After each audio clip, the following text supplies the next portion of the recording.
Yannick Paquette is a comic book artist. For 20 years, he's created images of Batman, Superman, X-Men, and Wolverine for DC Comics. This fall, he took on something new.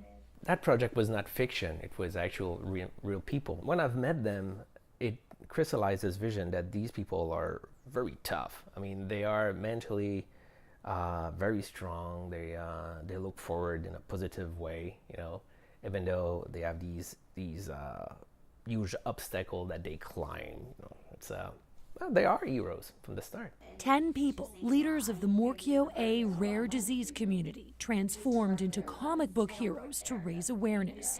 One of them is Dr. John Mitchell from the Children's. He says the disease causes a buildup of chemicals that progressively affects every organ in the body. They have respiratory problems, and they have problems with their hearing, problems with their vision. They can get problems with their spinal cord as well. The genetic disease has a higher prevalence in Quebec than anywhere else in Canada. When we look back at the people who arrived in Quebec initially, there was probably a few of them that carried this gene, and because of the way the population grew, we have slightly more people in Quebec with this disorder than other places around Canada. Doctors say the first signs of Morquio A often happen when children are very small. They may have considerable pain or difficulty walking. There is no known cure, but there is a drug that slows the progression of the disease. Generally, these drugs are very expensive. We're talking about probably $400,000 to $500,000 a year per patient. Melissa Bilodeau has Morquio A. Within the last 2 years, her private insurance started paying for the drug. Once a week, she has IV treatment that takes several hours. She says it's changed her life. I got my driver's license. I do my groceries by myself.